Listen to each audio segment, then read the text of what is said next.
Ya,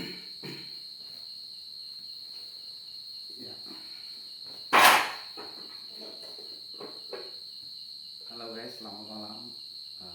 Bertemu kembali dengan kita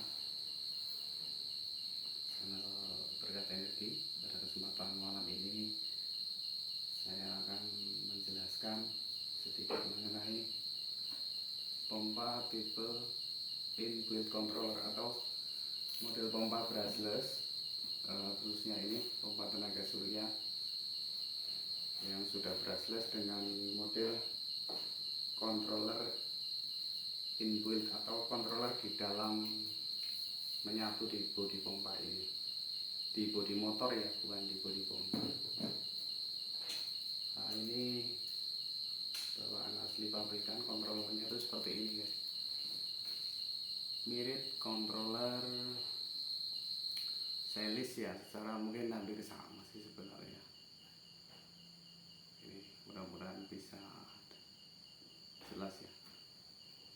Nah, umumnya pompa-pompa model inbuilt controller seperti ini itu kan keluarnya nanti kan tinggal plus dan minus saja ya, biasanya yang ke solar panel. Jadi controllernya sudah di dalam sini. Ini biasanya kalau dari pabrikan itu di resin ini ya, bodinya di resin full. Jadi ketika kerendam minyak ini di sini kan biasanya ada minyaknya untuk pendingin. Ini enggak konslet ya, karena ini benar-benar di resin baik bagian bawah semua sampai ke kabel-kabel. Itu mengapa saya dulu nggak mengerti ya, kok ini nggak konslet. Saya pikir ini polos, ternyata ini resin full. Kemudian masalah umum yang terjadi pada pompa inbuilt controller ini itu di controller ini saja ya kerusakannya. Kalau di yang saya temukan itu yang sampai terbakar atau burning di motor begini, ini sangat jarang guys. Jadi apabila tipe pompa ini mengalami suatu masalah, misalkan rekan-rekan YouTuber ada yang pakai pompa jenis tenaga surya tapi yang tipe inbuilt controller seperti ini mengalami suatu kerusakan, itu jangan ceroboh ketika membongkar ya. Sekali lagi, jangan ceroboh ketika membongkar. Ini jangan dibongkar di bagian atas atau cover atas ini ya, jangan sekali dibongkar ke atas. Kalau misalnya rekan-rekan ini profesional sih nggak apa-apa, tapi kalau benar-benar masih hanya coba-coba, jangan, karena pasti potensinya akan rusak. Bongkar bagian bawah, bagian ini lebih mudah untuk membongkarnya sebenarnya. Nanti tinggal diambil controller, terus kita carikan spare partnya. Rata-rata motor ini tidak akan mengalami masalah guys. Rata-rata yang trouble itu di mainboard daripada controller ini guys. Jadi jangan asal bongkar ya. Jadi bongkar bagian bawah, ini bagian bawah tinggal dilepas pakai tang spy. Ini kan ada tutupnya, ada covernya, karet, kemudian ditarik pelan-pelan. Minyaknya jangan lupa ini dituang dulu ya. Ini ada minyaknya biasanya banyak, tuang minyaknya, baru ini dilepas, tinggal diganti, udah pasti beres. Jangan dioprak-oprak ininya guys, bener iya hancur malah kemungkinan besar ya itu. Nah, ini sedikit mengenai pompa sistem inbuilt controller atau pompa dengan controller menyatu di dalam bodi motor, bukan bodi pompa. Ini bodi pompa.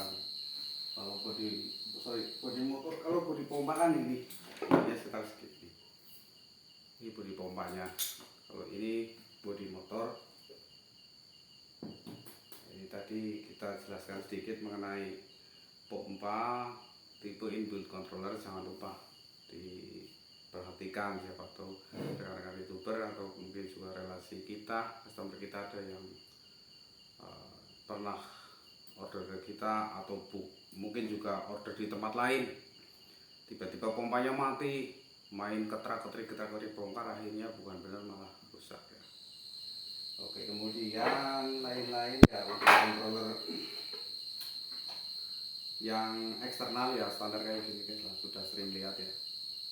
Mainboardnya ya secara prinsip kerja, walaupun ini model box dengan yang ini yang segede gini itu hampir sama.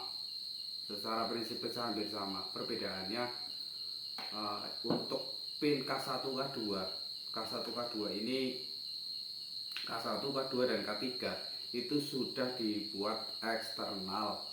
Gunanya untuk apa? Gunanya untuk on off, kemudian untuk sensor atas ke toren ya, dan sensor bawah atau ke sumur ini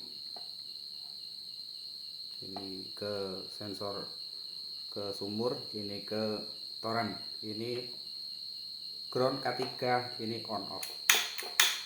Oke, secara prinsip dengan ini sama guys, hanya ini sudah di jumper semua, K1 K2 K3 sudah di jumper semua, jadi tidak memerlukan lagi on off manual. Paling ya nanti on off nya dibuat terpisah di atas, karena ini model controller yang menyatu di dalam bodi pompa atau inbuilt controller ya, hampir sama. Ini meskipun beda pabrikan juga secara prinsip kerja hampir sama ya. TL tangki low, tangki high, well ini sumur, komino untuk netral atau grounding, ini untuk PV, ini UVP untuk ke jalur power pompa, hampir sama lah secara prinsip kerja gitu guys.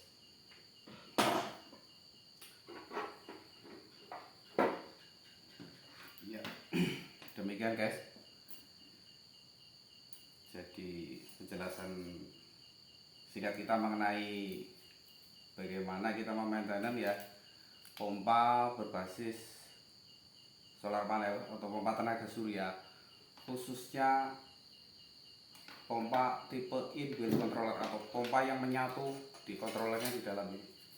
Ini apabila rekan-rekan ada yang mengalami masalah ketika membongkar, jangan dari atas ini, jangan, tapi dari bawah, bagian bawah ya, bagian pantat istilahnya sini, lebih mudah dan potensi untuk meninggalkan kerusakan itu sangat minim ya. Jadi kita berbagi pengetahuan, mudah-mudahan bermanfaat guys. Kita tidak sedang menggurui ya, mohon maaf bila ada kekurangan di sini atau kata-kata yang kurang berkenan di hati para rekan-rekan YouTuber. Saya mohon maaf sebesar-besarnya. Demikian ekonomi kisah dari workshop saya di Purbalingga. Selamat malam dan salam energi.